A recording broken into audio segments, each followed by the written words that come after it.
Thanks.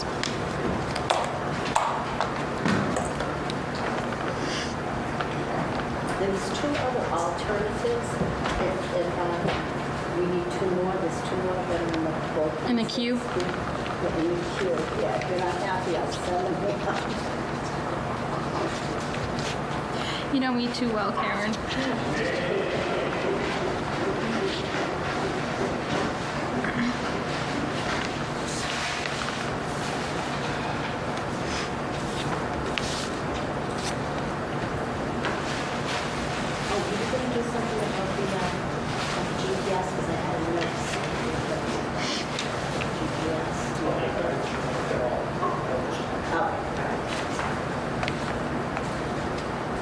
It's 7 o'clock.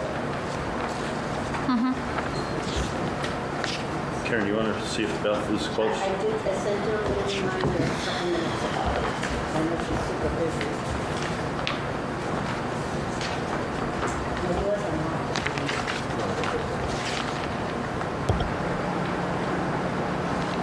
Get used to this stuff. I'm going to put this over here.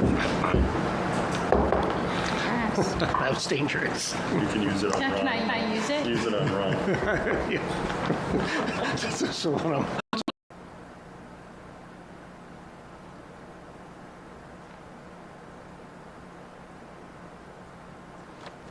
Okay, so you just did the same thing as last time?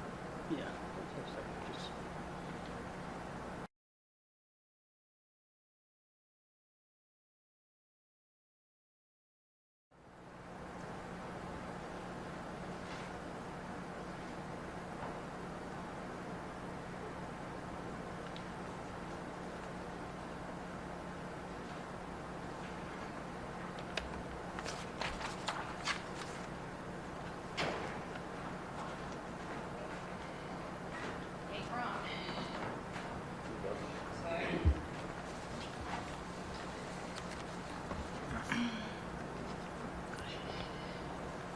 All right.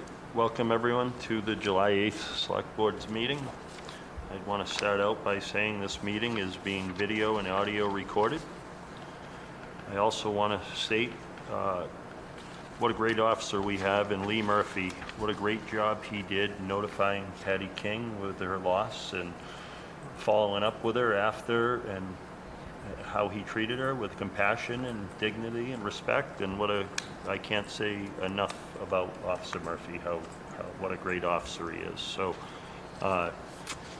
and then I also have another announcement. I caught up with Dawn the other day, but I do want to make a little statement that after hearing Steve Carmen talk about my tone, I watched the meeting and my tone was very strong. So I want to make a public apology stating that I will be very cognizant of the way I speak to people, no matter how passionate I get. I should have just stuck to the facts to do with the spending freeze, and I meant no respect to Mr. Taff and Mary Lou Knight. So I will say that I apologize to them again, and I'll watch my tone in the future. That's all I have for announcements. Please stand for the pledge. Allegiance to the flag of the United States of America and to the republic for which it stands, one nation, under God, indivisible, with liberty and justice for all.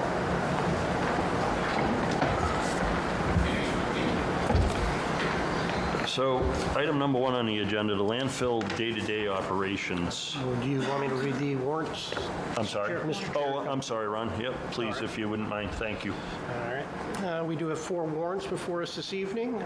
We have the last of the fiscal year 2025 warrants, specifically warrant number 27, payroll warrant in the amount of $148,372.72. And we have fiscal year 2025 warrant number 27 for accounts payable in the amount of $377,325.52.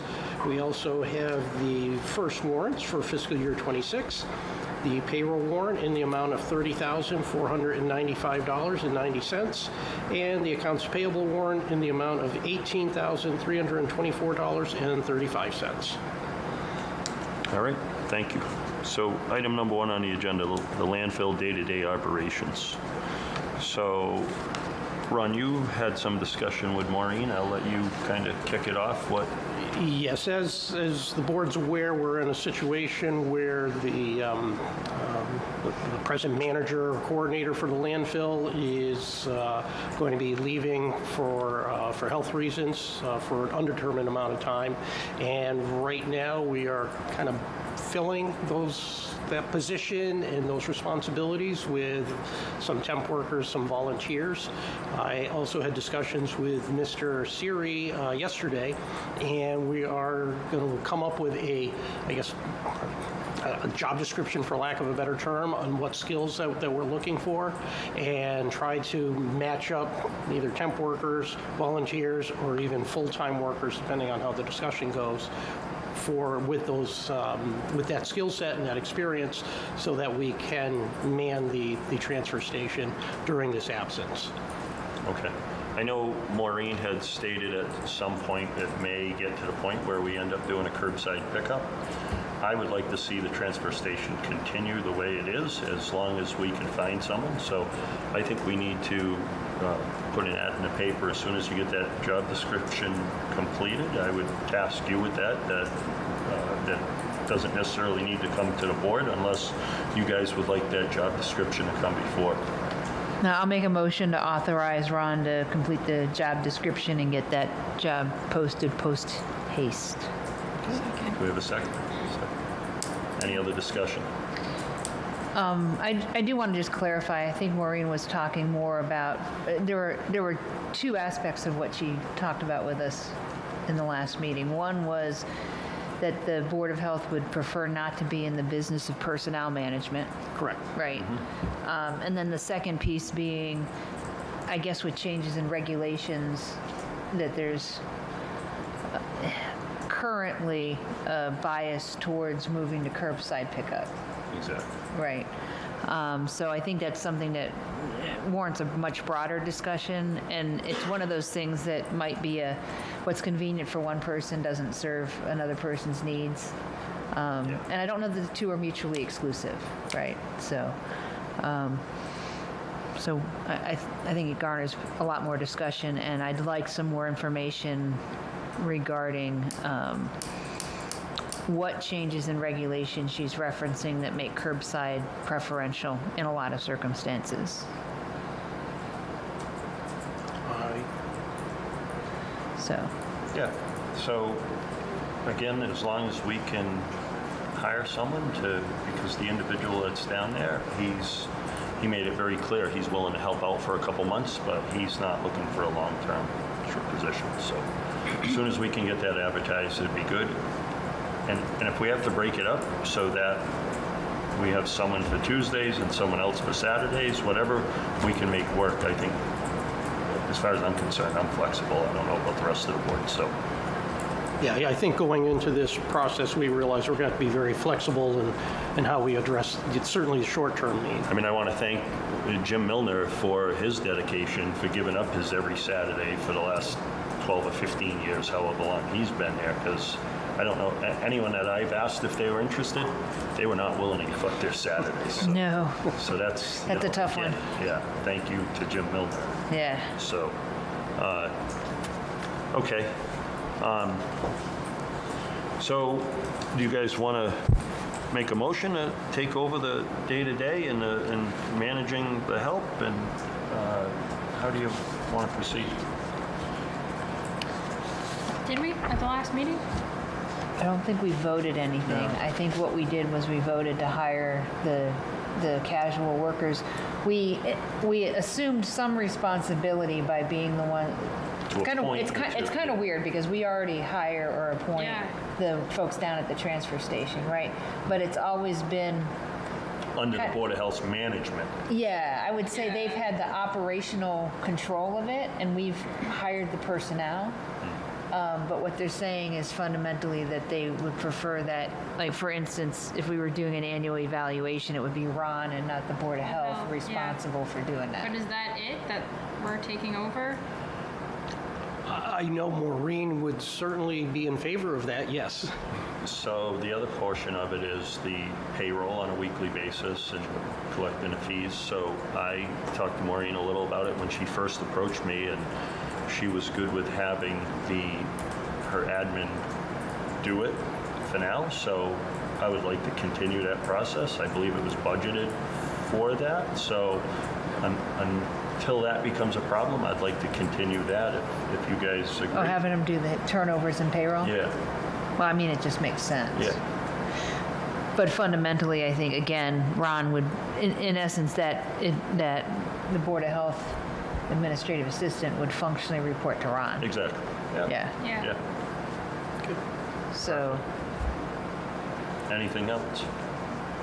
Well, I know there are sometimes, one thing she said was some of the mowing of the invasive species, some of it can't be done till the end of August. We have an endangered bird that nests down there, so as that kind of progress, I can continue to communicate, and maybe either you could communicate with Kyle to see what the highway department's willing to do down there to kind of keep the invasives under control, and so Yep. that the testing can continue. right. So, actually, let me make it as two separate motions. The first one is, I move that we assume supervisory responsibility for the personnel staffing the transfer station second. via Ron, sorry. Second. All right, all in favor? Aye. Or any more discussion on that, or are you good with, okay. Aye. All in favor, aye. Okay, and then I move that we work with the highway department to handle the brush and vegetation management outside the boundary of the solar farm. We have a second. Second. All in favor? Aye. Aye. Perfect.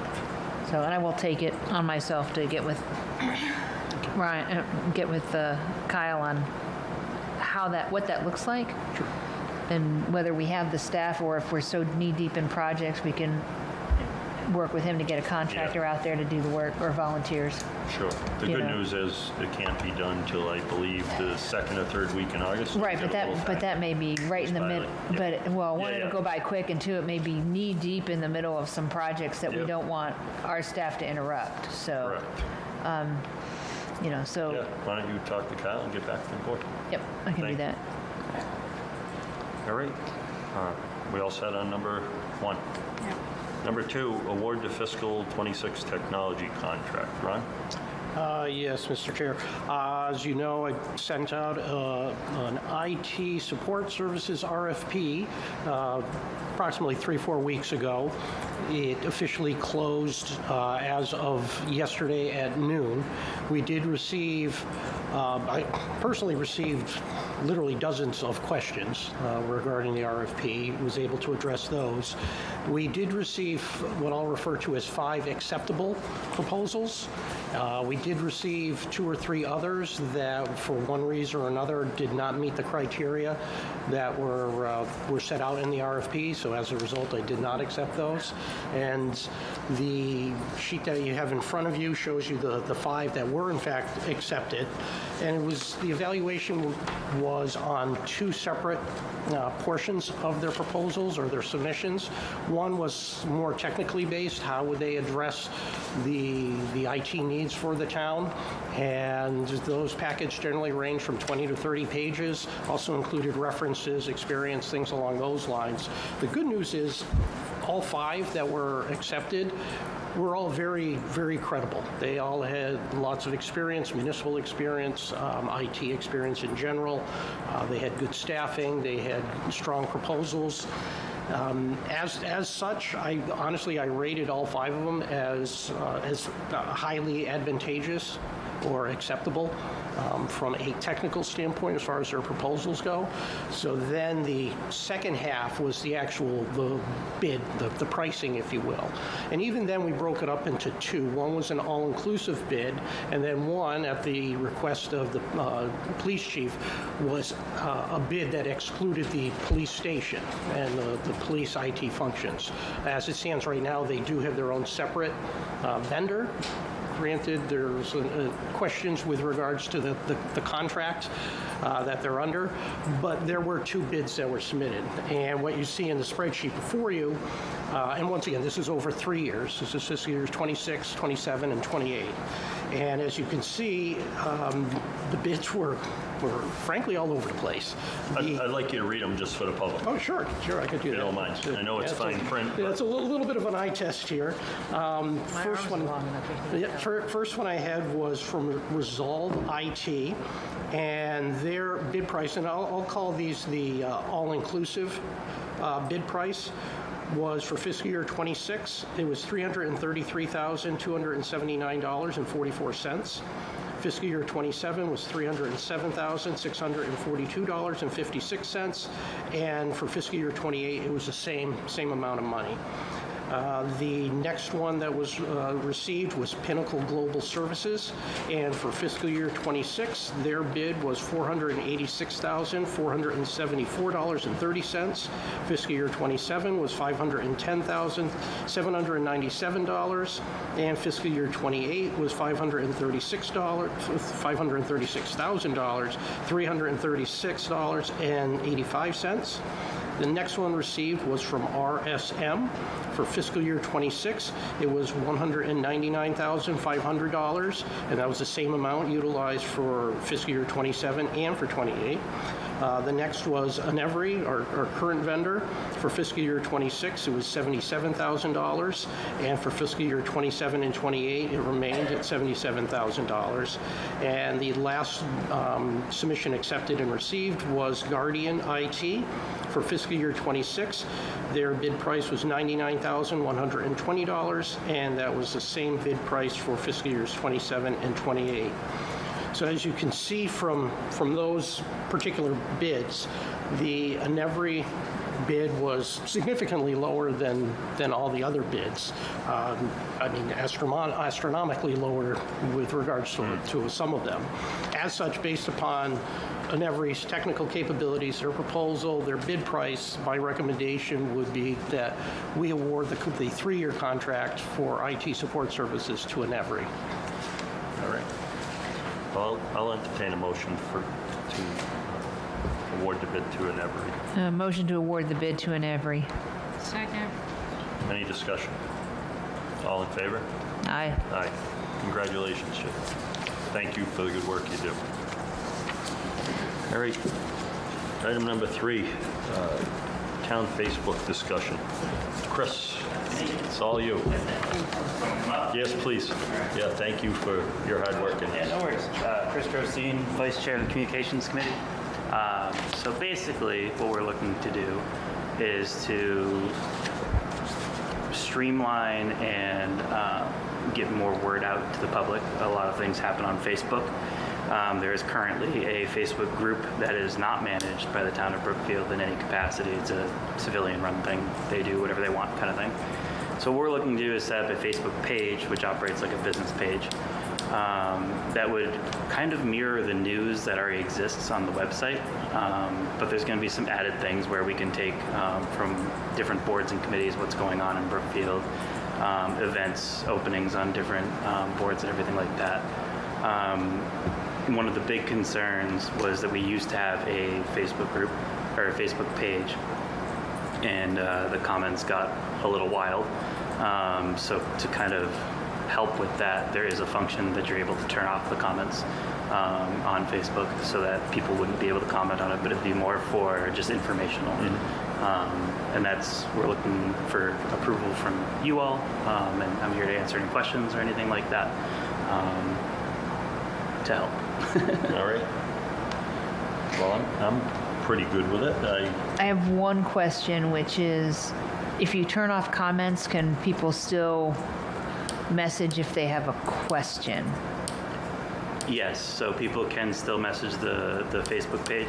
There's really, as far as I'm aware, there's no way to turn that off. You can set up a automated message that says something along the lines of this inbox isn't monitored all the time kind of thing. Yep. If that's what we would like to do, we can do that instead of having like me or anybody else responding. But it's entirely up to you folks, obviously. Yeah, I think we'd want to do that as well, and see if we could get somebody to monitor the questions, just because some of them may be clarifying questions about what was posted, if that makes any sense. So I don't know whose responsibility we would make it to monitor the messaging on that, but we probably should have, if I agree, messaging is yeah. possible, even if we put it up as, hey, it's not constantly monitored, or in one of two things. Either we need to have somebody monitor the messaging, or in pretty much every post, we need to include a contact for, if you have questions regarding this announcement, please contact XYZ, just like as part of a standard template for anything that we post there. That way, if somebody has a legitimate question Yeah, absolutely. relative to like information required in order for it to make sense, and it gives us the opportunity to pulse for that what we've published is complete and understandable to whoever's reading the information. Do you know what I mean? Yeah. But I think that would make perfect sense. And my understanding is that's what most town Facebook pages are like. They're just set up so you can't comment. Yeah, that's our understanding as well. We kind of dug around and found different iterations of Facebook, and basically that you can't comment. You're able to message. I personally am attached to a bunch of businesses on Facebook just because of the work that I do. So I don't mind being the one that monitors it.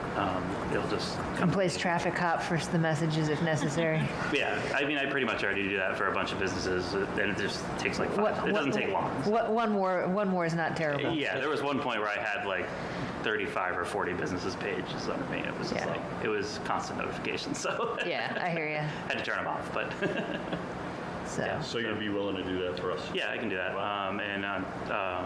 We can definitely put like a, with each post that like, if it's just tied to like a specific Yeah, like it- committee, just put Yeah, the or contact to reach out to info. the town hall and give the Yep. town hall phone number or something, or. well, yeah, just the appropriate whatever. one Yeah, for whatever yeah, it is, yeah, right? If it, yeah. Yeah, it's easy enough.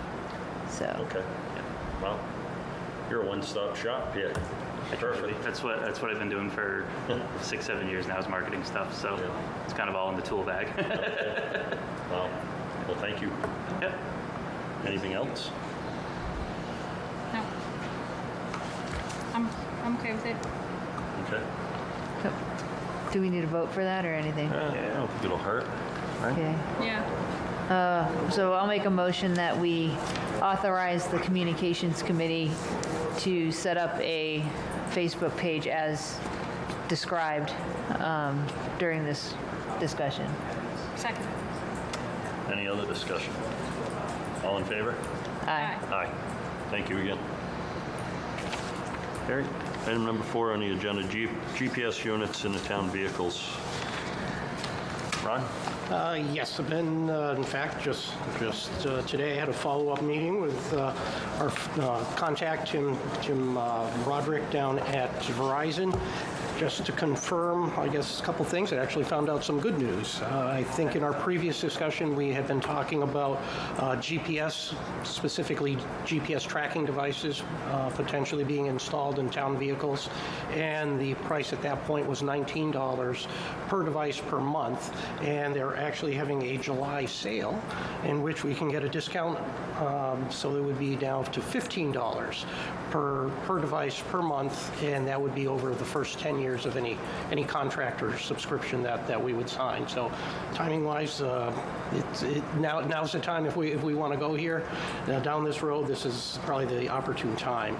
And I did confirm with him, with Maya, that we would be getting the 1% discount, which is, I mean, granted $1,450, but that still equates to nearly half of, if we use, say, on 15 devices, you do some quick math, that discount equates to nearly half of what we'd be spending for the GPS devices. So once again, things are kind of coalescing from at least a financial aspect where it's looking more attractive. And I did confirm with Tim with regards to the benefits, and once again, not only is it tracking in real time as well as stored data, vehicles in which the GPSs are installed, but it will also do really a bunch of things, such as engine runtime, which we had indicated could be very useful for cruisers, for ambulances, for other vehicles that might have a lot of idle time. It also keeps track of service records, keeps track of diagnostic codes that pop up on the vehicle from time to time, but it also tracks what they refer to as driving habits. So it will actually detect and it will detect and record hard stops, hard turns, excessive speed or acceleration, things along those lines. So you can really get a pretty good idea as far as how the vehicle is being used, and obviously maintain accordingly for that. So the question I had for Tim was, okay, what are we talking for lead time? Honestly, he said it was probably about 3 weeks.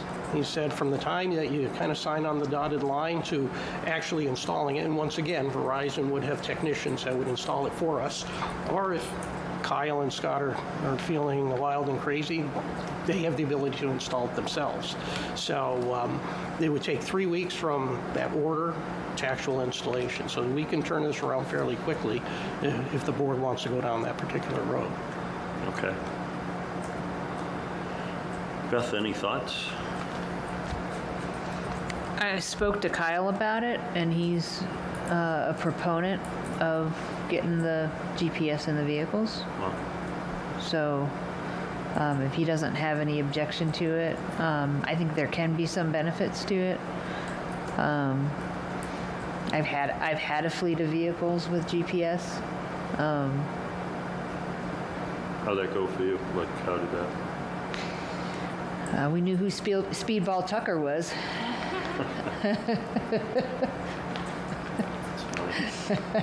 So anyway, he didn't live down that nickname for a while, but so there are certainly some benefits to it, right? I think the maintenance benefit is huge. I think the snow benefit, to like know where his Yeah. vehicles are, I think and it makes sense. Yeah, So and that was one of the things actually that Kyle liked about it, was the fact that if somebody said, hey, no one's plowed my road, and a truck had been by at least 3 times, and it was just a bad luck because they had a squall come through afterwards, Sure. then at least you had that objective evidence that, hey, I've been down the road a couple of times. Or that they hadn't, and send at least someone you right know, now. right? Yeah, and that's one of the beauties of their portal that I saw during the demo is if Kyle chose, he could actually view it in a dynamic real-time mode where he could see where every plow Every truck truck was is, at and any if he given needed to time. redirect somebody, he could. Yeah, Right. and the other thing is they call it geofencing, where you can actually kind of map out the boundaries of a particular route. Yeah. And you can see if someone is veering outside of their route into another route. Yeah. So, these are types of things that, could be very powerful. Yeah. We had some of that happening, not on purpose, inadvertently. Absolutely. And there were just too many new drivers at once, and some of them were doing the same roads and Missing other ones. Yeah, so it's, Yep. Okay. Well, So- I'll entertain a motion to move forward on this GPS for the vehicles. So moved. Second. Yep, come on up.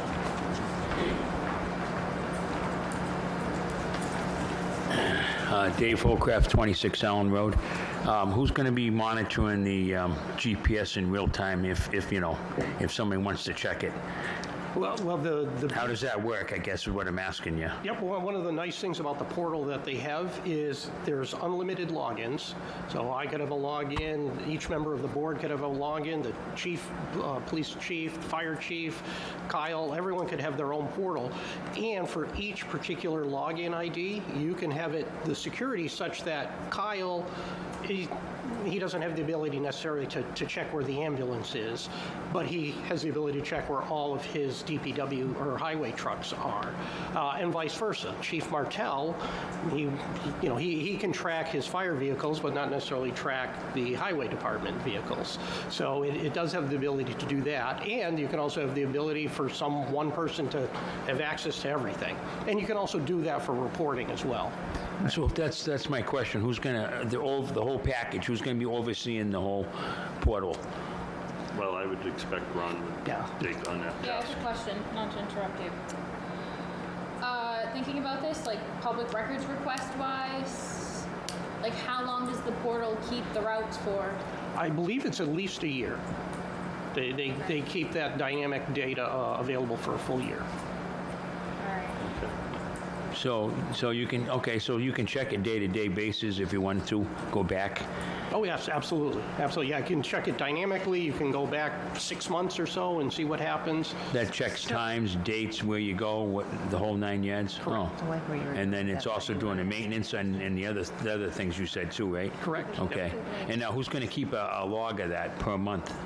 Well, as far as It's all computerized. Is it, you just punch for a printout?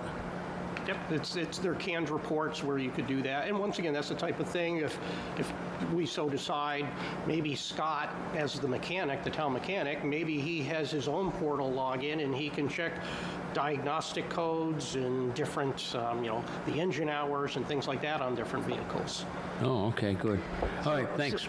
So Ron, I like where Sarah was going though with her question. Can we get, and I hate already making this something to pick up the phone and call KP about, but I'd like to find out if this is considered more along the lines of a maintenance record, which isn't, I don't think, covered by. Yeah, so my thing is it going to be a public records request? Because we have some people, that should not be mentioned, that like to put in some public records requests. So I just don't want to open a can of worms. We have more than one in this town. We have more we than got one in this one. town that has a tendency to have some excessive public records requests. So, like, I guess, what are they gonna have access to? My thought would be, I'm sorry, I interrupted It's all you. right. My thought would be we need to put a policy into place Yeah. that that data is operational data only and not considered a public record. Yeah, so- Right, and find out if we can put a policy in place to that effect, because that's just going to be a very expensive royal pain in the caboose. Because everybody in town is going to say, well, I want to know how many times the plow went by my house. Yeah. Right? No, you don't. So, Okay. But I'm all for it. yeah, I like the idea of the GPS. I do want to just find out if we can Yeah. put some boundaries Yeah, around and it. what kind of boundaries we can put on it. Yeah. All right, so do we want to take the vote and then, depending on the outcome, or do you want to table it? What's the preference? I am of the opinion we should pursue them, but I think we need to understand what we're leaving ourselves open to. So we'll take the vote, we'll ask Ron to pursue it, and then get back to us and let us Absolutely. know. Yeah. Yeah. Yeah. All right, Because I'll do two things. I'll reach out probably first to our Verizon rep, because I'm sure Yeah. we're not the first people to ask Yeah, us other to have those towns have it, concerns. so I'm sure there's something that So, they do. somebody's figured it out. Yeah. Right. And he might say, well, I have some towns that this is how they, Yeah. how they approach it. yeah. So all in favor? Aye. Aye. All right. Number 5, the town vehicle policy. I put that on because the ACO talked about the possibility of purchasing an older retired police SUV. cruiser from the town of Holland. I have some concerns with that. If they're getting rid of a vehicle, I don't want to take on the problems and the maintenance of a new vehicle that's maybe 8, 10 years old. That's just going to be a like a money sink for us. So, So can I ask a question Yeah, about sure. that, though? yeah. Did we have Scott go take a look at it? Because some of those are not in bad shape, and we have historically gotten some vehicles like that from other, like EMT services and fire services, like the Cut V truck, which is still running strong, and it's older than dirt. So the problem with it is, by the time she told us, Ron and I talked, and by the time I got this on the agenda, it basically is, they've both been sold. Okay. So All right. that part's gone. But then the other part of this discussion is the pickup truck that we have from the town of Belchertown. What are we doing with it? Like, it used to be parked out here and people could use it, but her concern is that if she has to go to a call, she lives in Sturbridge, comes to Brookfield, gets the truck, and then it just adds time to the call. She said at that point, she's probably better off just using her own vehicle and doing the mileage. So, but I just thought this was worthy of a discussion. Yeah, I kind of want to look into it a little bit more and see, I guess, like outweigh how much she's putting in for mileage and how much like a truck or a vehicle is going to cost us long term. Well, here's the other thing. I will admit I'm more of a fan of, even if it's an older vehicle, getting a vehicle if it's going to be added to the fleet of vehicles that's Yeah. allowed to be taken home, and I'm going to tell you why. In the event, God forbid, she got into an accident while on a call, okay? I don't care how much more we paid for having a town vehicle. It's less complicated. Well, there's some liability there on that. Well, there would be liability on our part for her vehicle, right? I mean, there's going to be liability no matter what, okay? But would we rather have it be liability relative to town property or liability relative to somebody's personal property, Right, yeah. right? So I'm kind of on. She doesn't like have like insurance while driving the car. I mean, she has car insurance, but nothing that protects her, like as a person. Like, some dog walkers have their own insurance, a dog walk, but not saying she needs to, but. Well, no, as the ACO, she's already covered by the town's liability insurance and all of that, right? But if she crashes her vehicle, if Yeah. someone hits her, right, then they have insurance hopefully to pay for it. But if she crashes her own vehicle, Well, that's where the issue Where it starts to get really, Yeah. that's where it gets really hairy, or it could get really hairy in a bunch of different Yeah, ways. especially because Massachusetts listen, I just went through this in my whole car accident. So Massachusetts is a no fault. So the claim would still go through our insurance, even Right. though we're getting reimbursed by their insurance. You still put in the claim through your own insurance. Yeah, so I mean, if my attitude would be is if we could make it 2 insurance companies instead of 3, if a situation ever Yeah. occurred, I think it's potentially worth the investment in an additional vehicle, especially where we have a town mechanic that, and like I said, I didn't spend much time on Municipal because right after I made that suggestion was when I had a bunch of other personal obligations And can occur, you find out how right? much, sorry not to interrupt you, can we find out how much we have in the fleet account? Well, our insurance won't go up. It's a blanket account, right? No, matter but how many she vehicles. said in the fleet account, because it's the Oh, fleet okay. repair Yeah. replacement Yep. account that we could use to Yeah, buy a I- vehicle off of Municipal. So, Yeah. so if we wanted to go get a $1,000 or Yeah, we have the, like, we have the $2,000 funds. Yeah. vehicle, I just want to know, how much Right. we have in there. Yeah, I'll check with if I Laura. remember correctly, it's like 6. She said. But here, let me look. I think Lori sent Okay. something out. So any other discussion on that? No. All right, we're going to move on. Number 6, Which one? ADA accessible requests policy. I'm going to ask that we pass this over tonight, and the reason being is that actually, and I'll take credit for the fumble on this, Chris Kelleher asked me directly if he could speak to this, and then he had also sent an email that indicated he had asked for blanket access to these meetings.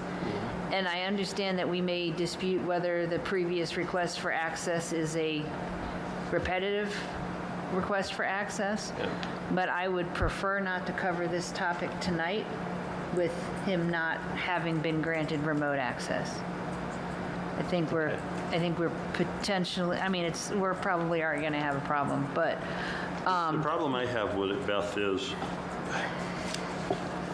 when we first started this, you, Brad, and I agreed that we needed to do something right away. So we agreed that if he didn't feel comfortable coming to the town hall, he could notify the police, they could accompany him.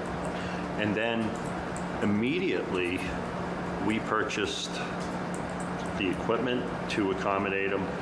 I know Brad was really good bringing his computer in, and we made a lot of good faith effort to accommodate him immediately. And I don't know if there's been others. There may have been, but I'm well aware of Mr. Kelleher.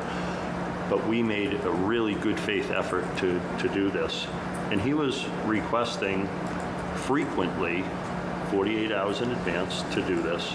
And now this isn't really changing anything. We're going to just continue to ask, and we would ask anyone to please notify the town hall 48 hours in advance.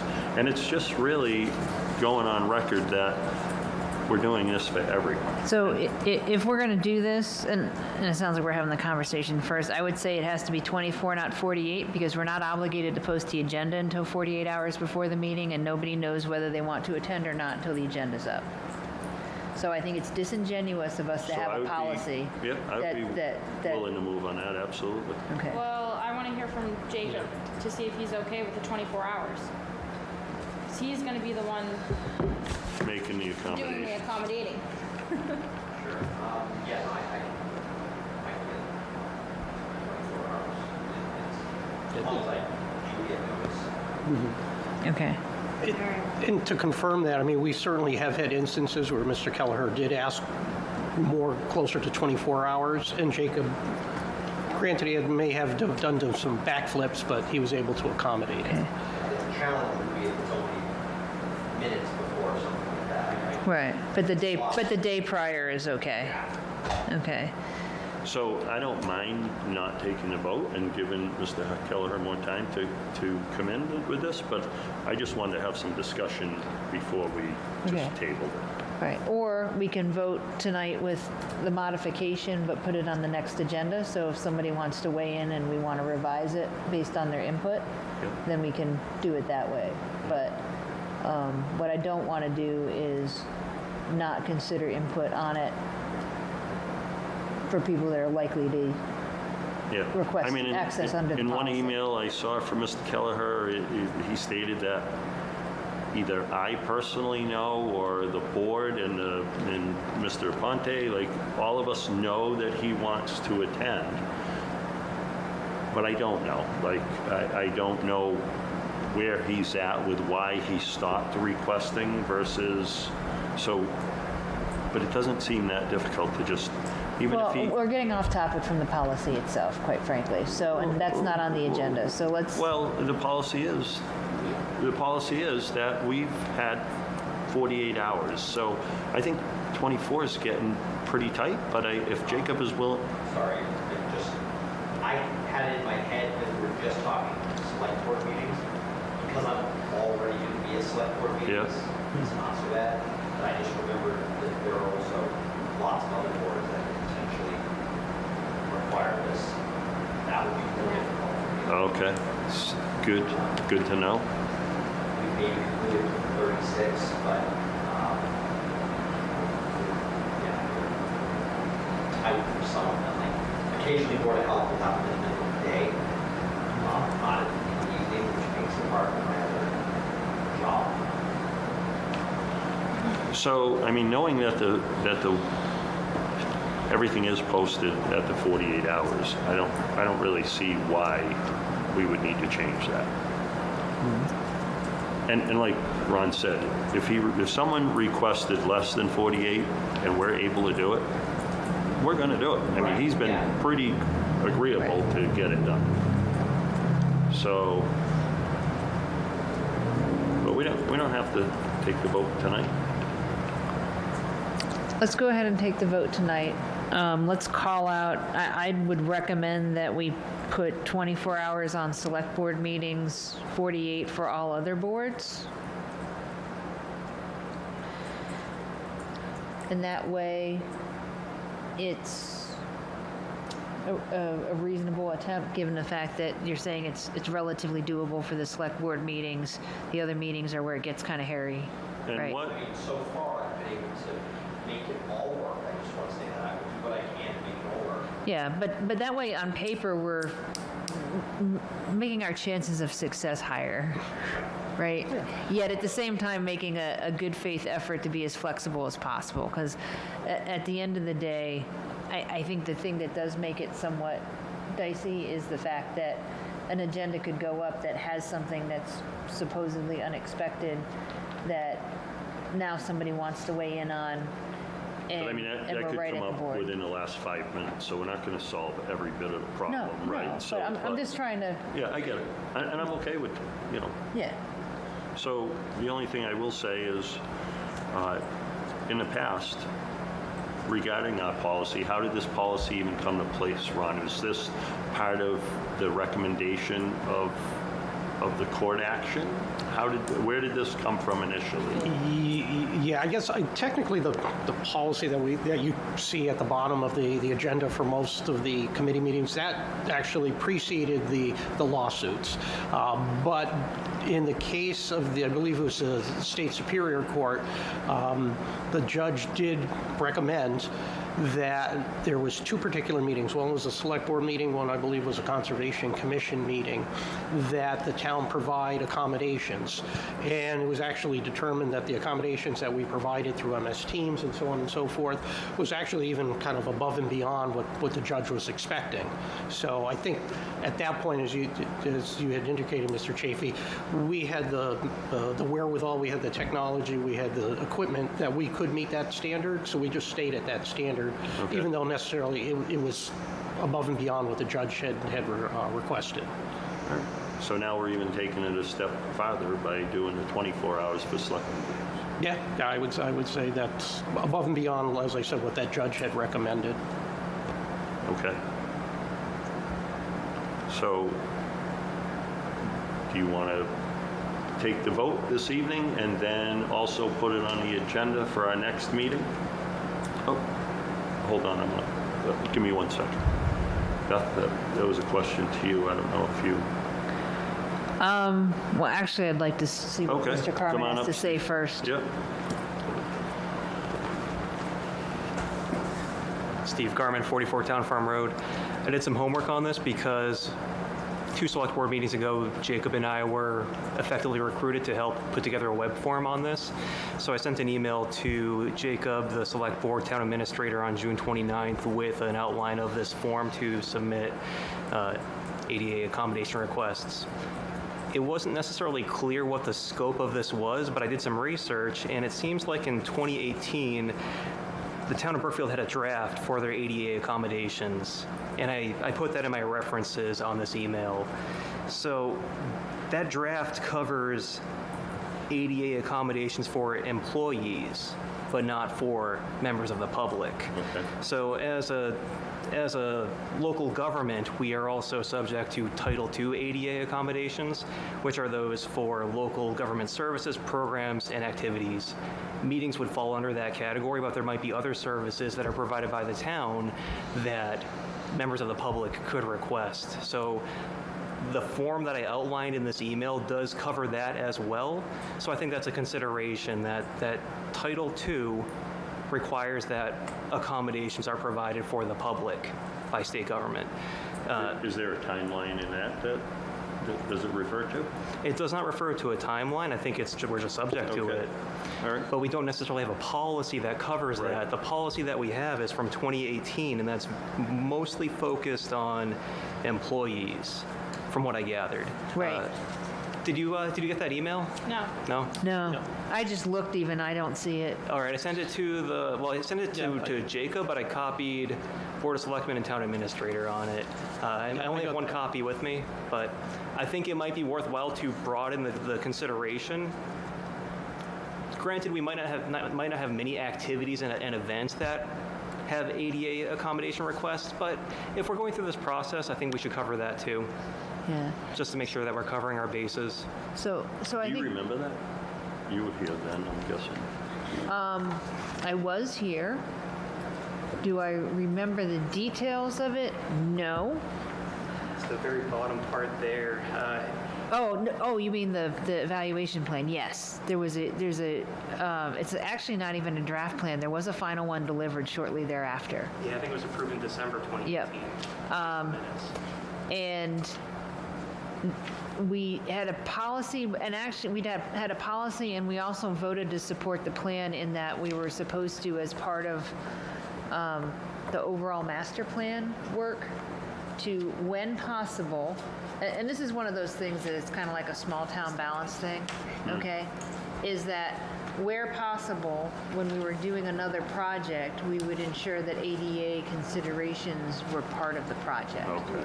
So it was one of those things where and it's kind of like, it was actually one of the things that I did get into like a kerfuffle with Ryan over, was the fact that one of the things in that ADA plan is the wheelchair accessibility of like our sidewalks and stuff throughout the town, and we actually made that one corner by my house worse, not better, with the tie-in between the Legacy sidewalk and the Central Street project. Is they made all of the curbs like properly compliant that they touched, but then the intersection between the sidewalk that came into the new project was, they doubled the slope to the point where it's a hazard even on foot if somebody's like not really fully capable, right? So, but the way that we accepted the plan with the understanding that like, and even like the Town Hall Improvement Committee started to do some of the small things, like all of the door hardware that you see is from like 2019 work that the Town Hall Improvement Committee did when they took the plan and said, hey, we'll change the knobs to make the town hall that little tiny bit more compliant. So there should be a copy of the plan. It was accepted. And I think I have one. I have one at the house, I think, too. Okay, it might be So- ideal to publish that.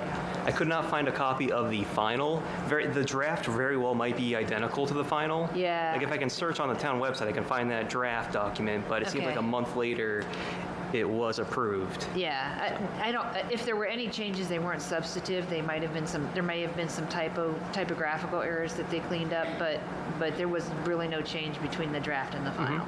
Yeah, so I think that document does a good job covering maybe the physical aspects of accessibility, and also for employees. There's an ADA accommodations form in that document for employees only, however. Right. So ADA accommodations from the public, I think it would be best for us to have a form for that too. Right. I did provide a couple of examples from the town of Melrose. They have separate forms for Title I and Title II ADA accommodation requests. Their form does contain some information about what's your disability and such. I don't think we should necessarily put that on a form that we are storing somewhere. We do not want that information from people. We do not want that. And I noted that on my notes here. So that will be the thing that I would suggest that we leave out. But just like what type of request you need, when do you need it? Right. Basically leave it to like what do you need and when do you need it? Right. So my thought, based on your question, Mr. Chafee, would be we vote what's in front of us today, but we put it on a future agenda. Take a look at the information that Mr. Carmen sent us, solicit input from people within the public who are likely to make ADA requests, and be open to this being an evolving document, fundamentally. Yeah, and I think once we accept it and we have that policy, maybe we put it on a Facebook account, on a Facebook page as well, right? Well, I think we need to start getting, whether it's on Facebook or just do a link to where it is on the website. Yeah, perfect. You know. Yeah. There are a couple of other considerations. One would be for our meeting postings. A few of our boards and committees do post the ADA accommodations message at the bottom of the agenda, but it's really only, I think, Select Board, Planning Board, Board of Health, Conservation Commission. I don't think any other board does that, so we are not uniform in that. And also the point of contact on that does vary based on boards and committees too. Like Conservation Commission says contact the all boards clerk. Select Board says contact the selectman email address. I don't know if it's worth consolidating that, since the requests are ultimately all going to go to Jacob. Can I make a recommendation on that one? Of course.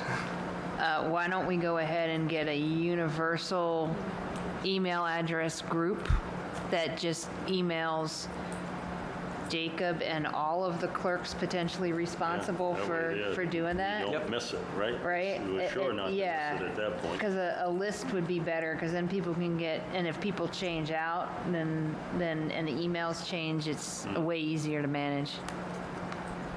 Okay, yeah, and I think getting that wording for requesting accommodations down so we can post it on all of the agendas and inform the other boards and committees to post that in their meeting postings, I think we'll be in a much better spot. So how long would it take to set up a list that basically is like ADA request at brookfieldma.us?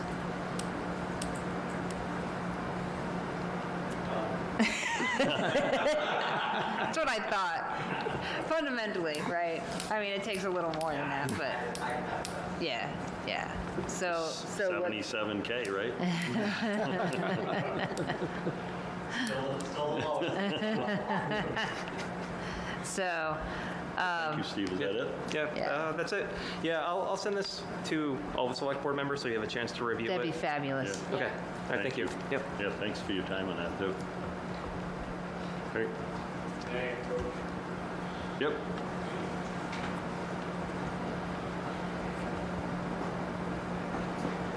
Dave Holcraft, 26 Allen Road, same as before. This is another swing on the ADA about the library annex. You want to discuss that tonight, or Not on the I agenda. don't think, can we put it on the agenda for the next time so we get this straight of what's going on over at that building? we can put it on the agenda for next time, Okay. for our next meeting. Because we had a situation, they met there and they shouldn't have, and so everybody's got, I'd ask you to just hold for our next meeting and, okay, then we can discuss it then? yep. Okay, so it'll be on the next, when's your next meeting? Unless the issue's resolved, I don't know that, we'll have it on the next meeting so that we can have some discussion. When's your next meeting? That's to be determined. When is it, Karen? Typically, if you go by the Yeah. 2-week schedule, it's the 15th. That'll be the third Tuesday. I'll be on vacation. And the 22nd, I will be gone. I'll be on vacation. I'm going Mount Rushmore. When will you guys be back? After the 22nd, so starting the 23rd. And you leave the 22nd? I'm back the 23rd as well. Oh. So do you want to do it then? So do we want to do it the 24th? That's a Thursday. I know you guys don't like Thursdays, but That's okay. I think we need to, I think we need to get a meeting in, right? So Yep. I'll make my schedule flexible. So it will be on the 24th, Thursday. Okay, all right, thank you. All right. All right, so are we going to, So I'll make a motion, so first of all, let me read out my recommended edits. okay, Okay, so on the first bulleted line, instead of select board, they're emailing their request to select board and town administrator at brookfield.us. We'll set up an email that's like ADA request at brookfieldma.us. Okay. I would say either, I think that should be phrased as, I'm sorry, Mr. Carmen, when would we have that form available, you think? Okay. So I guess my question would be, is it an email or form, or do we direct people to go to the website form and fill it out? I think we direct people to go to the website form and fill it out, because if you have email access, you probably have Yes. web browser access, and we can exactly. push people to the form. It'll make it more consistent. It'll make the email part of it transparent, or, yeah, anyway, invisible, the opposite of transparent, but you all know what I mean. Okay.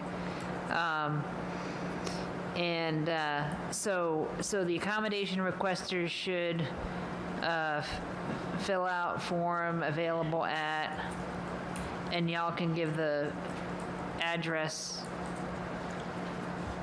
from committee. Are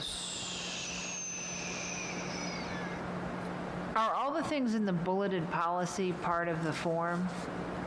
Or, because my one concern is that this was written prior to the form being drafted, so what do we need to align the two of them? Is this the draft here? Is this Yes, the copy? yes, it is. I'll make sure that it has all that information on it. Okay, So one thing I do want to clarify, though, when I was drafting this form, I was considering all Title II requests, which would be activities, events, if people needed accommodations for that. Do we want to keep this focused to meeting requests specifically? I actually think we might want to take advantage of the fact that you drafted the form to be compliant with the state law. Yeah. And I just, think and it just. gets us a big umbrella. And then just roll with it, Okay. if that So makes any sense. something different comes in and just the Yeah, rest are prepared. And so I think probably to his point, right, for any official town event, we'd replace board committee and commission meetings with official town event? Is that what the appropriate verbiage would be? Why don't we come back to this? Okay, yeah, why don't we do that? Yeah, Why don't we take the Yeah, time what, and get it right the the first time? edits. I'll put in the edits, put it on the agenda for, And then revote. yeah. Yeah, sounds Because this good. thing has Yeah. really evolved even bigger than what I thought, but I think Yeah, it's going to be no, I a think big it's plus. good. yeah, it's a good idea. Yeah. Yeah, It's just programs, events, activities. Yep, that's fine, yeah, yeah, That includes meetings. Yep. yep, yeah, A meeting is a event. yeah. right, Well, thank you again, Steve. yeah. Eric? So we're tabling it for tonight, and we'll just come back to it? Yeah. All right, sounds like a plan. I think you said that earlier. I think I did. So, number Full 7, circle. the Highway Advisory Committee. Don, do you want to come up, and I'm going to let you take the lead on this?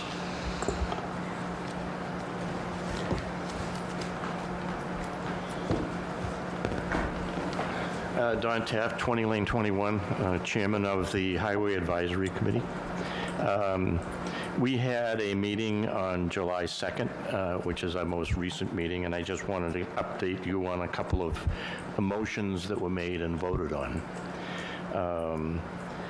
The first motion that was voted on was to rescind, this was a unanimous vote by the Highway Advisory, to rescind our previous recommendation, and I believe it was in December of 2024, in reference to the staffing plan. We presented that to the Select Board with some recommendations on a staffing plan.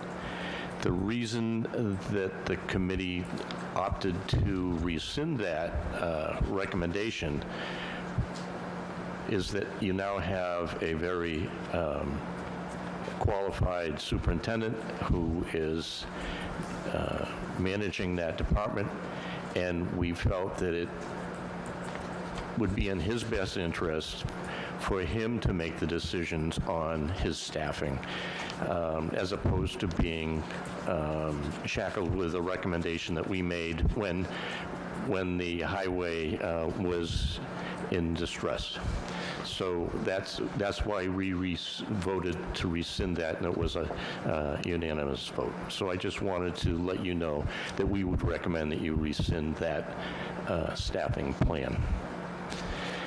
The second vote that was taken, Rich was at the meeting as well, and during the discussions, during the meeting, there was some discussions about the charge, and we had discussions about the charge and reconsiderations on the charge, and also the possibility of dissolving the committee. A motion was put on the floor to recommend to the Board of Selectmen to dissolve the committee. It passed on a 3-2 vote to recommend to the board to dissolve the Highway Advisory. I just felt that it was appropriate to come here and let you know what motions were made and what was suggested. So with that, I'll leave it up to the board to do whatever needs to be done. All right. Okay. Well, thank you again for the efforts you put in. So I know it was very clear when Kyle came to interview, how sharp he was compared to the other candidates, and he's not let us down in the way he's run the highway department. He's extremely hardworking and diligent. Seems like he's always prepared, and he's the only guy I ever see on the highway department show up with a notebook and pen every single time. He's definitely... And he fills up the page Yeah. with yeah, notes. Yeah. So, the one thing- Just so when the Board of Selectmen formed the Highway Advisory Committee, highway was in distress or in a critical condition. and so I think we, the Highway Committee, did provide some valuable input, not only to Highway, but to the Board of Selectmen in acting as a search committee for a new superintendent. I do think there's still some value to having the committee, but that's not what the committee voted on. So that's the way it was voted, so it's up to the Board of Selectmen to take whatever action you want.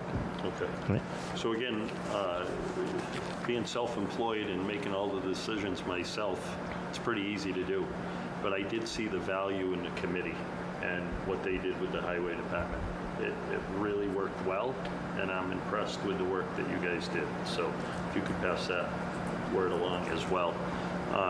The one thing that I talked about when I was at the meeting, that I thought that Kyle should take a full year to get through all 4 seasons to see what, and then make a recommendation to the board what he needs for staffing going forward. And he basically thought that was pretty much, he agreed with it. So, but going forward, I think the committee worked well, and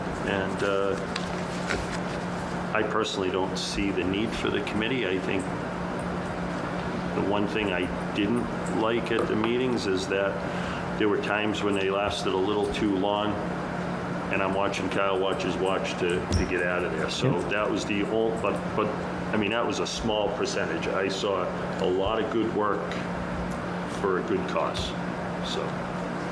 Okay. So I'm not opposed to disbanding the committee in its current state. I'd like to put on a future agenda, setting up a highway advisory that's got a slightly different focus. And I want to take a little time to talk to Kyle about what my concept is behind it, see if it's something that he's interested in or not. Sure.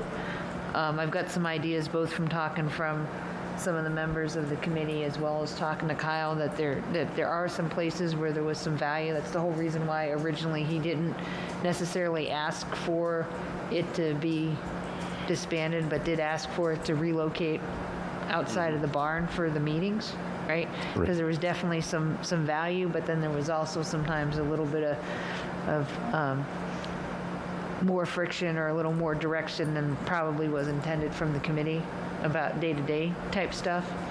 I think there's some of the bigger, broader strategic stuff that just because he is busy getting us caught up tactically on the stuff that has been left lay for so long, and some big projects that are finally kicked off, that having that extra bandwidth and extra experience to at least get some of the opinions in there may still hold some value for him. But taking a break and really reconsidering the charter, I think, is not necessarily a bad idea. That was one of the things that the committee kind of talked about at the last meeting, was reevaluating the charge, and kind of transitioning from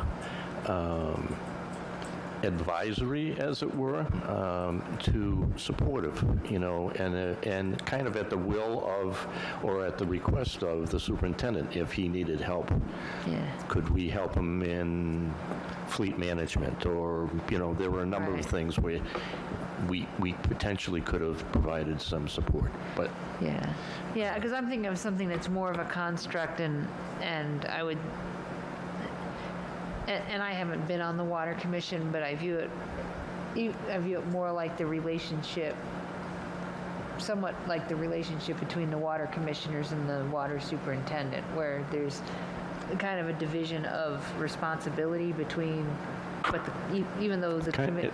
It's the same but different, really. Yeah, Yeah. you know what I'm saying? Is looking at something that's more of that type of construct than necessarily the way that we ran the highway advisory. So. I think some of the reasons that I feel really comfortable without the committee right now is that two of the really active committee members are still working there, right? So based on that, I felt, okay. Yes, I have a question. Would we get new members, or would we keep the same? I think that's something that we decide Have to depending on look the at in the interest, future, depending on yeah. the charge, and depending on the folks that were interested and then that requested it. I think I would disband now and then. Yeah, and then. Consider the Consider- population based off of the charge and Okay. who's willing and available. All right. Yeah. Okay. Well, thank you again. So I'll entertain a motion to disband the Highway Advisory Committee and thanking them for their hard work and their diligence while they were there for 7-8 months. So moved. Oh, it was almost a year, actually. Yeah, Yeah. Yeah, 'cause nearly a year. Yeah, it was a year. Yeah. Second. Yeah. So any other discussion? All in favor? Aye. All right. Police station insulation project discussion. Beth, I think this was Yeah, on you, I asked to put it on. Thank you, by the way. I had communicated to Ron my concern about the fact that the project is only, depending on how someone evaluates the project, somewhere between 50 and 80% done. So, I mean, at the end of the day, I know we did save a lot of the state's money doing it the way that we did it. Unfortunately, we wound up going through a winter without that insulation being in place. No, the bulk of the insulation is in place to the requirement of what it was built at. However, the additional insulation that was purchased recently will make it that much Yeah. better. But thank you. In speaking with the police, the heating is much better and the cooling is certainly much better in speaking to them down there. Yeah. So the rest of the materials have been ordered and they're at the highway department to finish. Okay. As well as I spoke to the high school shop teacher, and he's actually going to start up in late September, early October to finish up. So Great. I apologize that they didn't get done, but he is going to resume. Yeah. So, but I appreciate y'all acting on it to make sure we got the materials, because I didn't want to put us in a position where we wound up footing the bill because they hadn't completed their orders or what I have will you. say, had you not put that on there, I probably would have missed it. So thank you for that. So thank you. And let's see here. And that's really all. So that's good. Good discussion and good to know that it'll be done Yeah. prior to next winter. Yeah. That they're already getting the benefit. And So, and the additional insulation is just going to make it that much better. yeah. Yep. Notice of award for number 9, the contract for Kimball Street.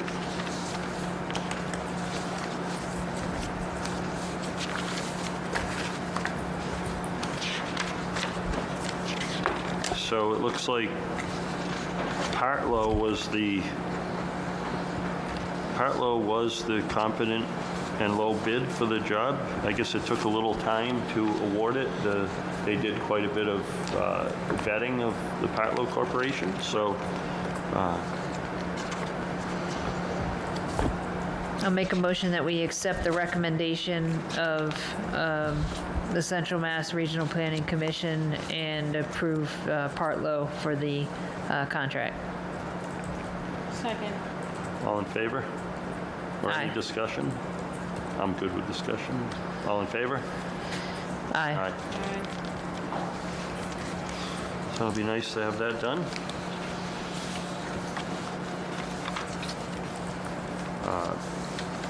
Number 10 on the agenda, Ron, you're up. Administrator updates.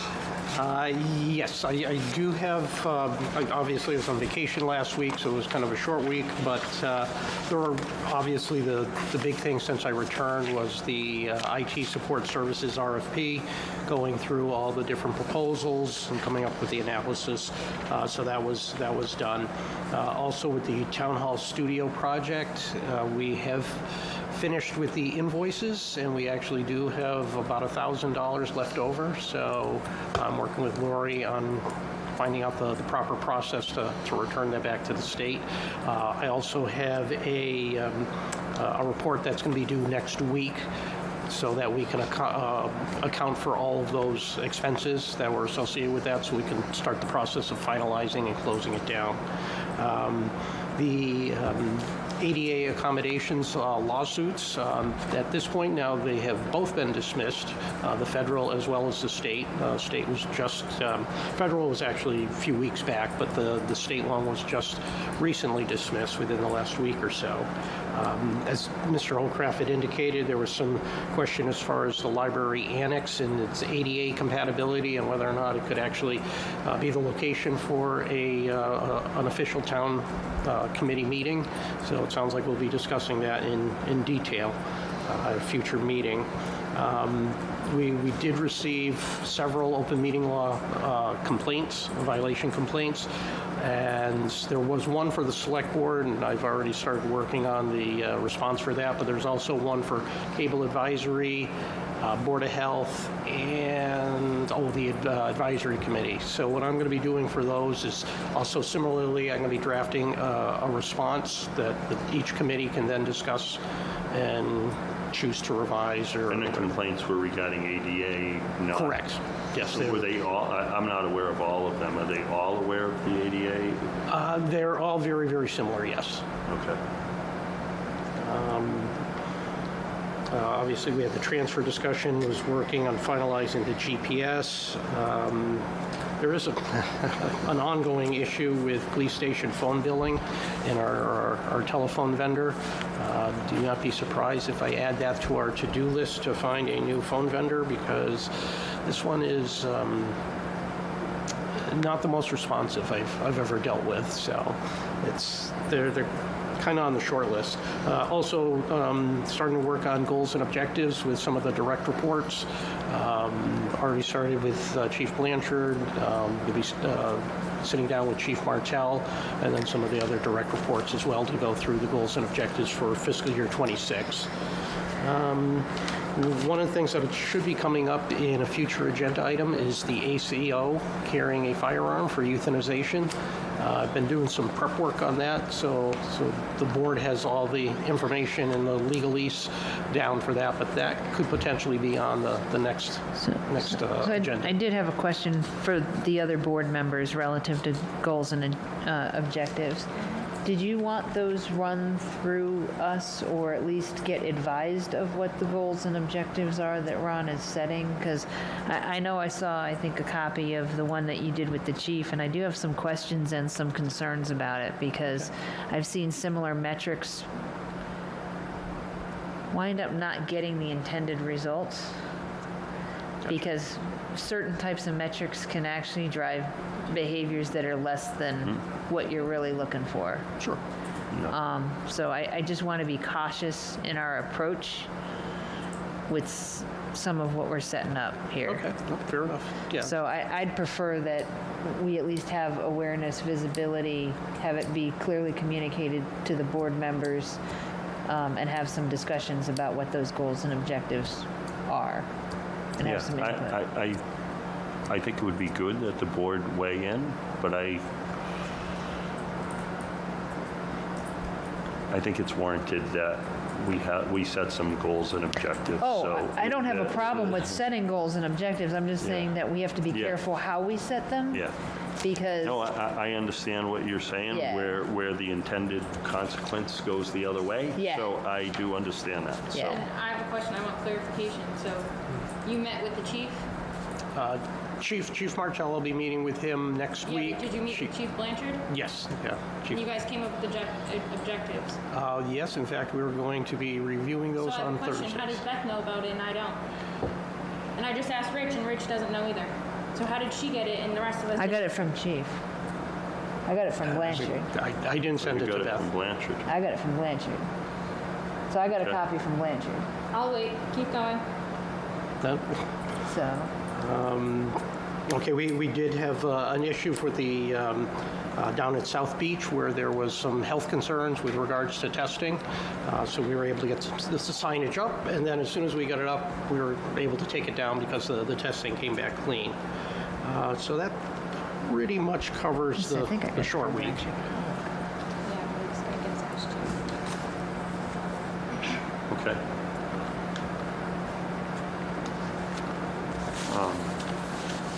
Any other discussion? Did you want to, you said you wanted to add? Go ahead. I if got you- lots to add. All right, well- Sorry, Ron, in advance, but, okay, 1, you missed Steve's email communication. 2, you missed, Oh, nope. I'll clarify, B, go ahead. Yep, and you didn't send it to the 3 of us. I had no idea. 2, I have a problem with the contracts coming here before the meeting and seeing them at the meeting. So we did when Kyle came here, he had a different recommendation in his email than what he stated. And we should have known about that before. I got to take the heat on that one. It doesn't matter. Ron didn't know. It's all about communication. This is my problem. There is no communication. Okay, I'm not sure exactly what you're talking about with regards to Kyle. So, Kyle originally put in a recommendation through an email to us stating that he wanted to go with a different bidder. Then when he came to the meeting, he decided to switch. So my problem is why wasn't that communicated to us before the meeting? Another problem is the IT thing. The bids ended yesterday at 12, and we didn't have a chance to look at any of the people, any of the companies, not to vet any of the companies. So then we have to vote on it tonight. I didn't place it on there. Doesn't matter. You, at the end of the day, you are the town administrator. We pay you to make sure that the agenda is posted and that you're doing your job. And the communication is I not did my there. job. I went through five proposals of 25 to 30 pages each, But you're vetted. the one- are you sitting in Can the- I please No, finish? are you sitting in the seat? I'm and not going to sitting there? finish? You're not going to let me finish? You're going to ask questions, but I can't finish? No. Well, then why am I even going to answer? so. I won't answer them then. So let me ask you this, Sarah. Are you saying that you would have liked them emailed to you before the meeting rather than see them at the meeting? Is Listen, that? yes, okay, because Okay. I'm gonna make this very clear. I work for another town and we send out the whole packet, send out contracts, send out everything days before the meeting. So I have a problem with coming here and voting on a contract that we've never seen before and voting on a person that we've never seen. As I said, 1, I didn't put it on the agenda. 2, when I saw it was on the agenda, I busted my butt going through. I was up until 1 o'clock last night going through proposals. I'd rather you- So it would be, once again, please let me finish. If you're going to ask a question, let me answer it. If not, then I won't answer. I busted my butt, stayed up late to go through each proposal, to vet each proposal, and then to open and come up with the spreadsheet so that at least the board could have some information. If you weren't comfortable, you should not have voted on the contract and indicated, I'm not comfortable, I need more time to take a look at this. I did what my job was. It was on the agenda, I provided the information for the select board.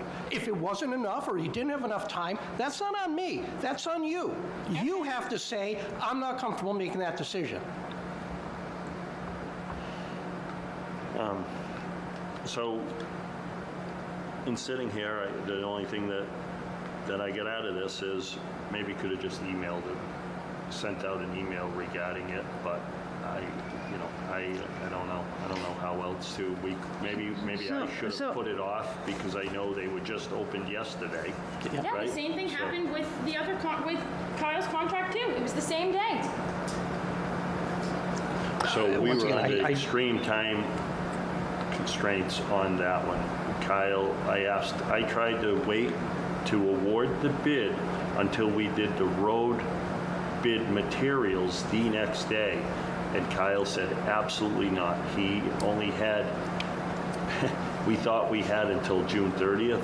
As it turns out, that wasn't accurate. When Ron reached out to, who did you reach out to? Our contact, I was can't her name? remember her name exactly, but our contact had indicated that it really wasn't a hard and fast deadline for June 30th to utilize and spend all that money, that a rollover was relatively But commonplace. Kyle was being told by his Correct. old admin that it had to be in by, they would not extend the June 30 deadline. Correct.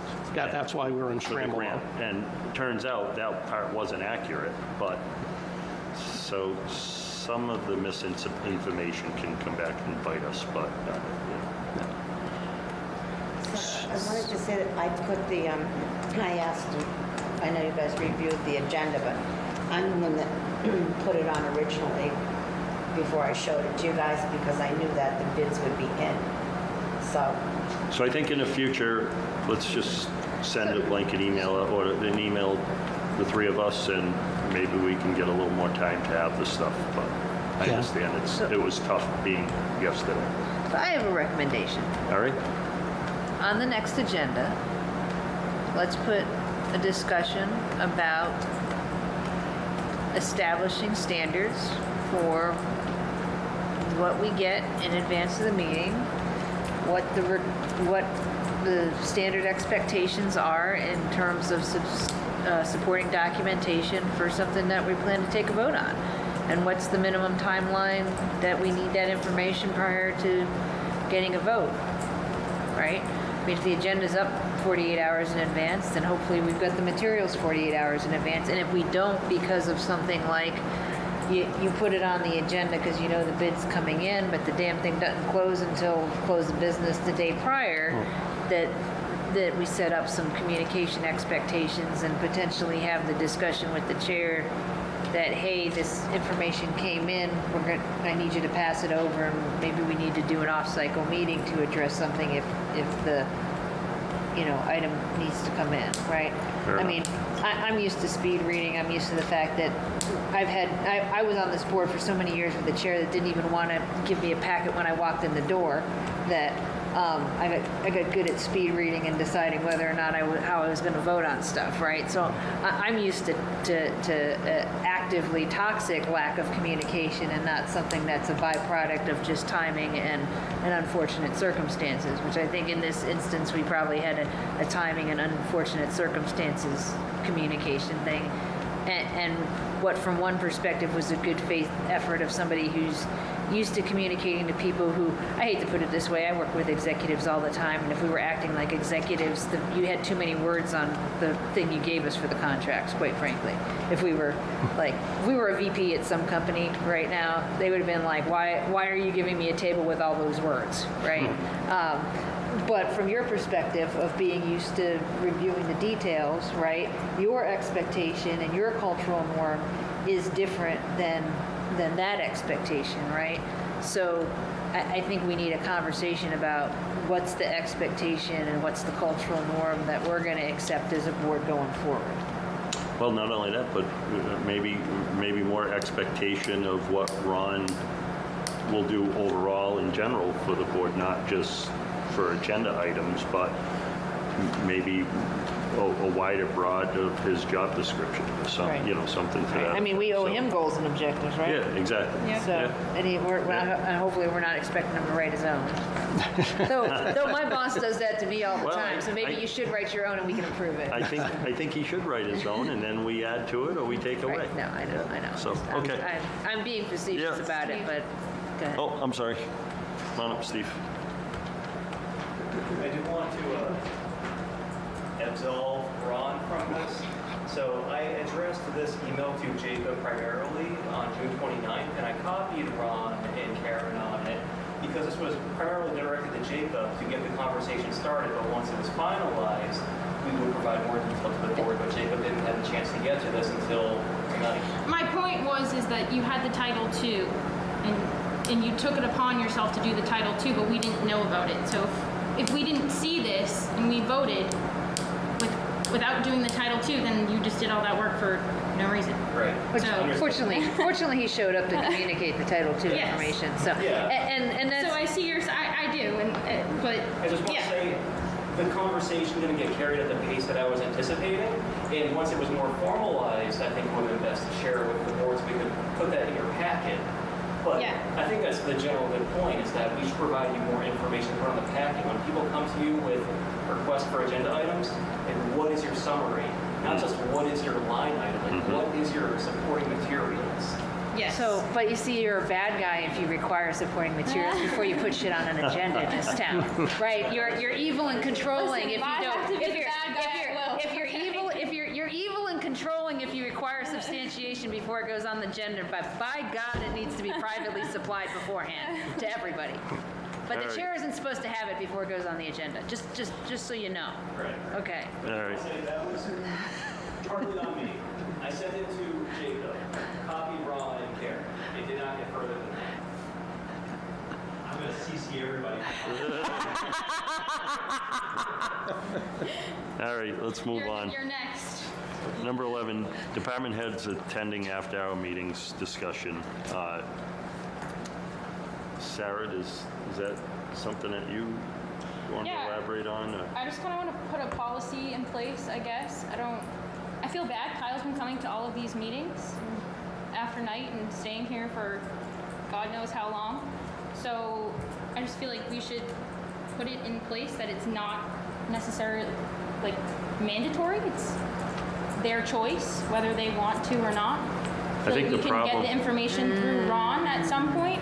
The problem with that, Sarah, is Kyle has not been, I have not heard him tell anyone no yet. It's not about Have you done? It's not about telling people no. It's the fact that he should be able to tell people Yeah, no and yeah, have other yeah. options. Well, I think I'm this not will help taking- him. I'm not taking it away from him. Right. I'm giving him the option to say no.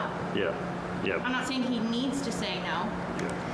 Yeah, I think that we have to be careful about that, because I could swear almost every department head job description includes attending meetings in the evening if necessary.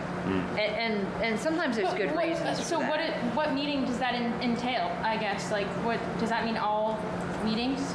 That I think Kyle's the worst case example because Concom, Planning Board, Select Board, Highway Advisory, at least prior to tonight, he can I get just don't pulled in want a him to bunch feel of like he's different directions. obligated to go to all of those meetings. Well, in or- speaking And to that Kyle, he has an option. in speaking to Kyle, they are taking a toll on him. Like he has a family. He like, said at he went home. out on this holiday weekend, I think he said he was out 4 times.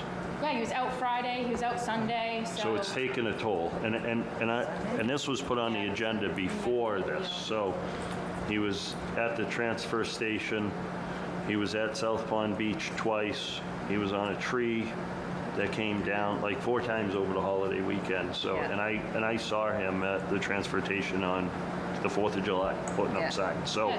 so And that's fine. I want him to be working. He's a working superintendent. But if he's doing all those things, I don't want him to So do feel you- like he's obligated to go to the meetings too. the paving committee meeting he was at last week, the highway advisory committee meeting, like they're just, maybe it's just a bad couple weeks that he's, Yeah. but I would like to give, I would, after I saw this, I thought something that might be good was, if the highway advisory was going to continue, I was going to recommend that they do it at 2:30 versus 4 o'clock, to Yeah. try to Yeah. get it, People- to During minimize. business, during yeah. business hours. And the cemetery paving committee, I understand they're meeting at maybe 3:30 or something at their next meeting. So is that what it is, Steve? Yes. So it's trying to tighten it up a little more for them. And I was told that you wanted to be after 5 because you have a full-time job, right? So I was just trying to thread the needle a little tighter, that's all. You could do it at noon. Should have requested that. You should have requested noon. We're not going to meet many times.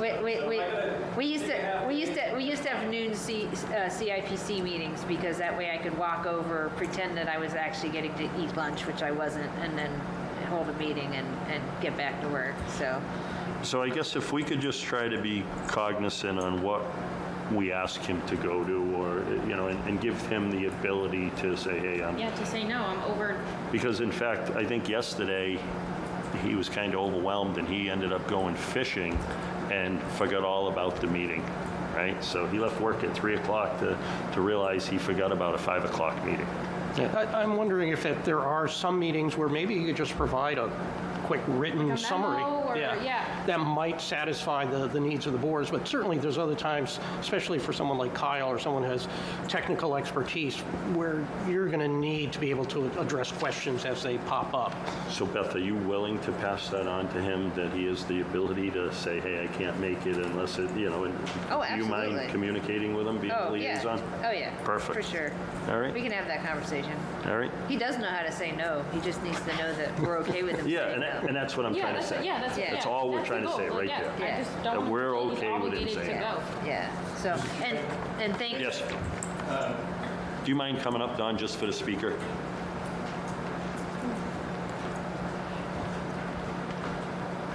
The 4 o'clock meetings for Highway Advisory was actually at Kyle's request, because he was busy with his crew during the day, and he preferred that we come at 4 o'clock.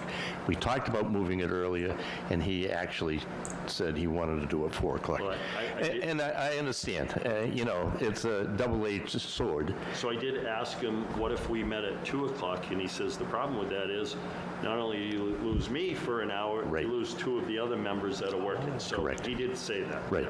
So just a little remind clarification. everybody. All right. All right, moving on. More end-of-year transfers. It's like, She thinks this is all she's going to have, so this is it? she thinks so. Yeah, I just want to make a comment. Can we find out, I'm okay with the transfers, but I kind of want to pick the budget, I guess, apart a little bit more for next fiscal year and find out where the transfers, because of like small things that weren't anticipated, or do we need to like actually think about the budget more? Do you mind if I this is going to sound very facetious. Yes. What was that, And Steve? it's not Oh, it's not okay. in Thank any you way for- to disrespect your recommendation, Sarah. Yes. But budgeting is like forecasting. And you know what? The one thing consistent about forecasting, and I don't care if you're forecasting weather, forecasting parts, forecasting dollars. Once it hits reality, there's gonna be some movement. And it's one of the reasons why we keep budgets. It's one of Yeah. the reasons why every time someone tries to divide one budgetary line item into 2 or 3 budgetary line items, if I had any hair left to go gray, it would go grayer, because you can only thread the needle so far. Yes, and I get your point, but I mean, for an example, Spencer is a $20 million budget, and we've done less than 8 transfers. So, But did they also over budget on a bunch of line items and have a bunch of turnbacks that's generating? we're broker than broke, so no. Knowing Spencer politics, if you think we fight at our town meetings, we should go to one of theirs. I know they do. So I'm not saying, I just want to know So, what was the point, I guess, of the transfers so I for think, future budget standpoint. so I think building off what Sarah's saying, I think I would like to see Ron more active in his second year with the department heads and Yeah. going over the budget, so that, I know we started talking about it in March, that there's some that are going, but that are going to be close, right? But if we could start in July and have some meetings and try to stress upon staying within budget. And now I know, like Pete Martell's, our fire chief said, he can't count on the number of calls, right? So, but if we could try to tighten it up in some other areas and you stay more instrumental in And I guess meeting focus with on them. sorry, not to interrupt you, Yeah. but focus on the transfers, I guess. Yeah. You know, why was it so short? And I'm not talking like $194 either. I was going to say, a lot of these are so trivial, it's kind Like, of. I kind of just want to know, like, the big But we ones. did big What are the pain ones points? prior to this. Yeah. Yeah, like one's for 5,000. So like, what was the point? Was it just because we needed something happened with the wages and we just didn't do it right, or? Yeah. And one of the things that's going to be consistent for all department heads is staying on top of the budget so that we aren't looking at dozens of transfers at the end of the year. Yeah. Or if we do need to do a transfer at the end of the year, it's identified much earlier in the process because something happens. Yeah. and then at least we can prepare for that. Because I know this, in this particular year, Lori was nervous, whereas before she had her pots of gold that she knew she could pull from, those pots of gold were drying up. Yeah. So she's always nervous, even when she has pots of gold. Just She's for the an record, accountant, Just yeah, for the record, right. So can I just make a recommendation? Let's just make it a standing, every other select board meeting, we pull out the expenditure report. She sends it to us on a monthly basis. None of this shit is a surprise if people are reading the email that she sends I out don't on a get monthly it. So basis. can you have Lori add me? Yeah, right? So, I mean, with no disrespect, I probably could have told you every one of these transfers that we were gonna do back in March, just by reading the report, right? Yeah. So if we just start reading, all it takes is us having the conversation around reading the report to see Yeah. what's trending where, and it's gonna answer all of those questions, right? So, and, you know, if we wanna have a discussion proactively about the transfers. I'd be more interested to see, quite frankly, rather than just looking at this year's transfer requests, I think we'd be, if we're going to put the time and effort into doing that, I would want to take the last 3 years of transfer requests, see if we have a pattern. Yeah, trending. Yeah. Okay, and say, maybe we aren't budgeting appropriately, and I'll tell you straight up, right? That's one of the reasons why we had a problem on the town meeting floor, right? We have and you brought up fire, so let's bring up fire, right? They have a call volume, they have a call cadence, they have a call trend over the last few years, right? And then we say, yeah, but we're gonna budget, we're gonna level and fund you, right? Guess what? If the trend continues, right, we're basically winding up where the person closest to the business, I'm going to go back to that nasty word forecast, the person closest to the data forecasted a particular trend. We said, well, we don't like that number because we're fiscally conservative and we think we can do better. And then if it is one of those things that is volume driven, Yeah. right? Yeah. Then we can say we don't like the number, but at the end of the day, it may wind up exactly where we didn't want it to be, and then we're the ones wound up holding the bag, right? So I'd be perfectly content, and I'd like to see the transfers, that if we're gonna have that conversation, we should have the transfers from the last 3 years, what the original request was, and basically what was the trend line on that particular budget. Did it spike? Was it a level when we were spending through the whole year and we saw the train coming, and that's what the transfer was? I think that's a great idea to look at the data and see where we go. If we're going to have the conversation, Yeah. let's really have the conversation. Yeah, Yeah. no, that's a So, good idea. All right, so with that in mind, Like I said, if I have to be the evil one, I'll be the evil one. I'll entertain a motion None of us have to be evil, though. for the last 4 end-of-year transfers, hopefully. I'll make a motion that we put on a future agenda, a review of a packet that includes the analysis of the last, I think 3 is probably enough. I think 3 is good. I think Yeah. the last 3 years of end-of-year transfers. I'll second that. Any other discussion? All in favor? Aye. And then, so, someone want to make a motion for these 4?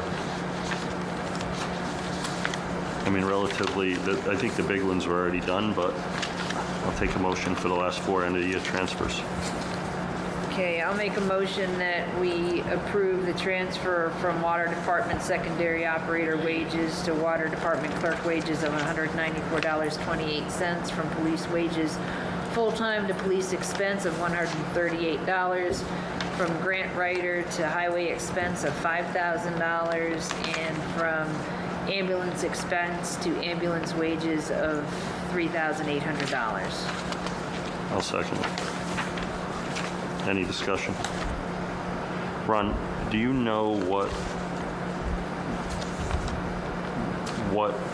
Kyle used the 5,000 for? Was that the blown motor in the mower, or was it? I know we had a suspect, bunch but of repairs. Yeah, I Okay. can confirm, because he Okay. did All right. get some repairs. Do you know offhand, Beth, or?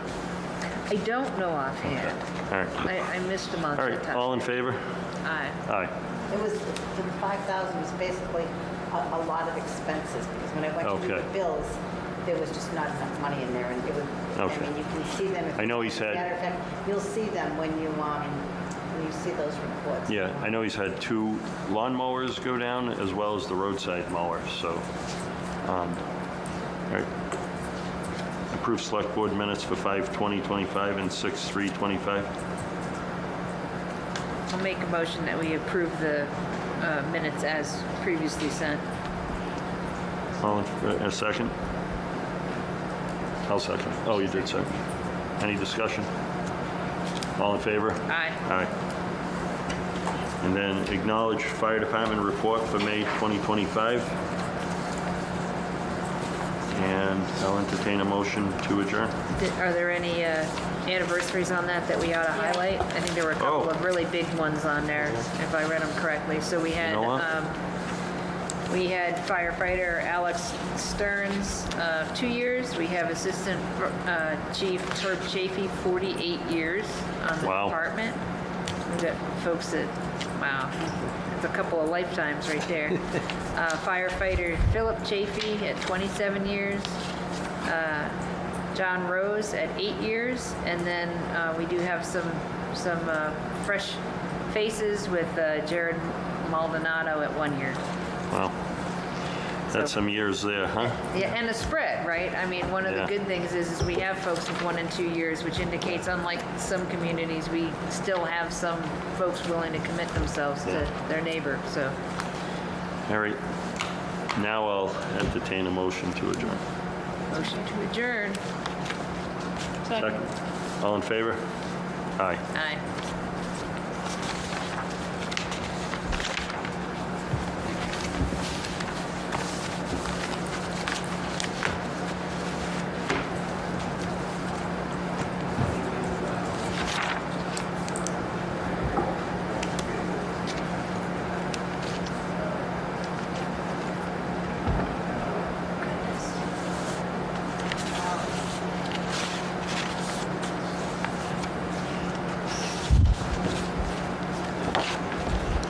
Good evening. Good night.